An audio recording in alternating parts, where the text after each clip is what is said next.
Bonjour, dans cette vidéo, je vais vous présenter les différents modes d'intervention en santé publique et la démocratie sanitaire. Pour commencer, la santé publique, qu'est-ce que c'est? La santé publique est une discipline autonome qui étudie et s'occupe de l'état sanitaire d'une collectivité ou de la santé globale d'une population sous tous ses aspects curatifs, préventifs, éducatifs, environnemental et social.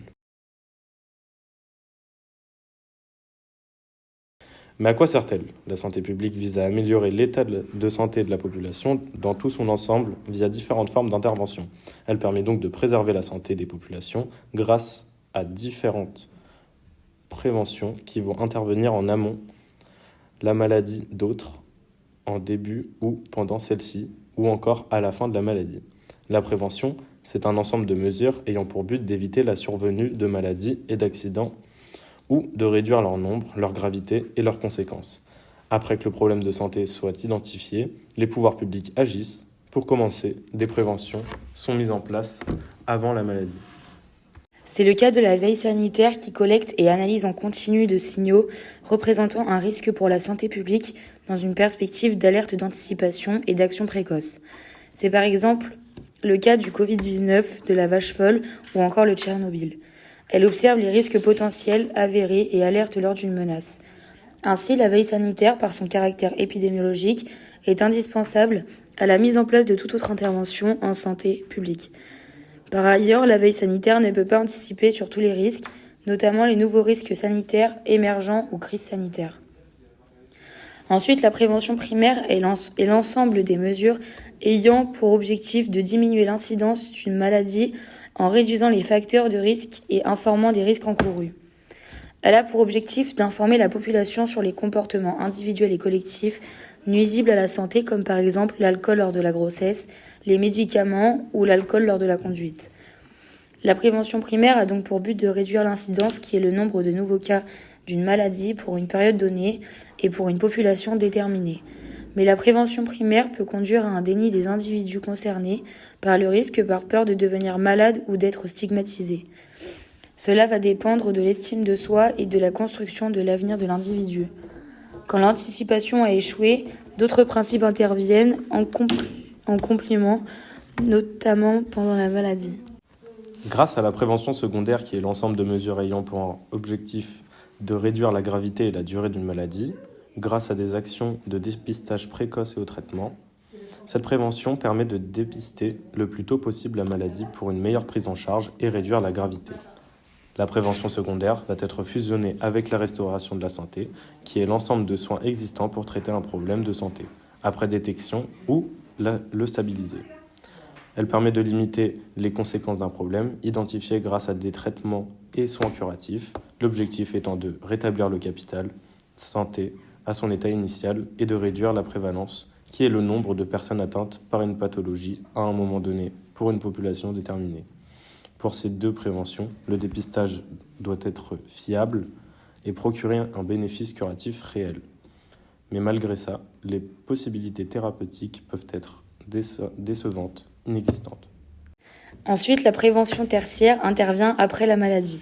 C'est l'ensemble de mesures ayant pour objectif de diminuer les incapacités suite à un problème de santé et d'empêcher les rechutes de la maladie. Les individus soignés peuvent rencontrer des difficultés pour mener à nouveau une vie normale. La prévention tertiaire a donc pour objectif de diminuer la prévalence des récidives, limiter les complications et des incapacités conséquentes, mais aussi de faciliter la réadaptation et la réinsertion. Cette prévention implique une grande motivation du patient et une offre de structures suffisante. L'éducation thérapeutique du patient est mise en place. Le patient a une maladie chronique. Des actions qui visent à aider les patients à acquérir au maintien les compétences pour vivre avec une maladie chronique, comme par exemple le diabète, la maladie de Crohn, le Parkinson, les addictions ou cancer. Cela permet d'aider le patient à mieux vivre avec sa maladie chronique. Cette action demande une grande autonomie de la part de l'individu, que ce soit pour la gestion du traitement ou de sa maladie au quotidien. Pour finir, des modes d'intervention agissent transversalement sur le problème de santé, c'est-à-dire tout au long de la maladie.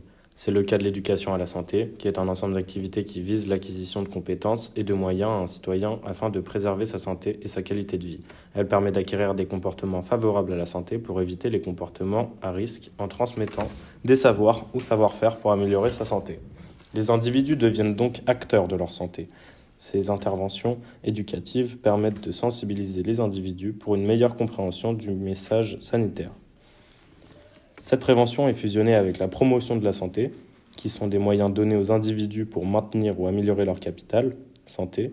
Elle permet de mettre en œuvre des actions collectives entre les différents acteurs sanitaires et sociaux en améliorant l'environnement sanitaire des individus et le système de santé, afin que l'individu devienne acteur de sa propre santé en la préservant.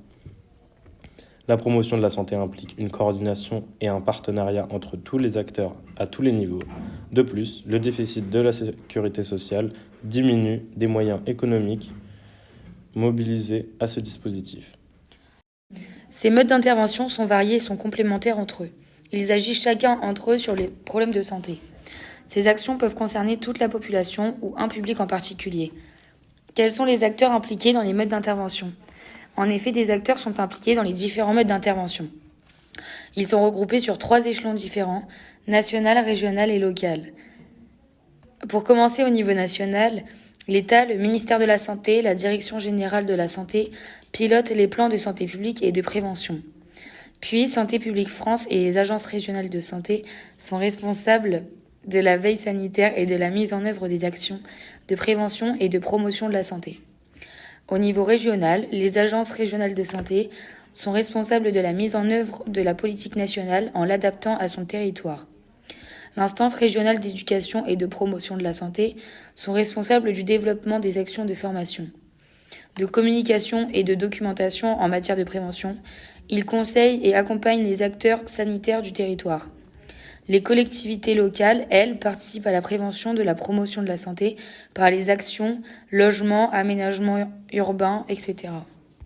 Pour terminer, au niveau local, la protection maternelle et infantile propose des actions de prévention en santé pour les publics fragilisés comme les mères et enfants. Les établissements professionnels de santé et associations sont les premiers acteurs de la prévention et de la promotion de la santé, car ils sont plus près des usagers. Malgré la multitude d'affaires sanitaires a provoqué une méfiance du système de santé chez les usagers. Ces usagers ont donc fait valoir leurs droits à répartition et de demander des garanties pour leur santé. Le gouvernement a donc créé le concept de démocratie sanitaire en réponse à ces revendications, en reconnaissant les droits des usagers et leur place centrale dans le système de santé. La démocratie sanitaire est née en France. Mais la démocratie sanitaire, c'est quoi ? La démocratie sanitaire, c'est une démarche qui vise à associer l'ensemble des acteurs du système de santé dans l'élaboration de la mise en œuvre de la politique de santé, dans un esprit de dialogue et de concertation. Et plus concrètement alors, la démocratie sanitaire a fait naître 2 lois. La loi Kouchner, du 4 mars 2002, qui reconnaît les droits des malades et crée le concept de démocratie sanitaire, qui permettra aux usagers de participer, de contribuer au devenir du système de santé. Puis, la loi du 26 janvier 2016 est née et consolide cette initiative. Elle a pour objectif, elle, de développer la concertation et le débat public, de promouvoir les droits individuels et collectifs des usagers et améliore la participation des acteurs de santé.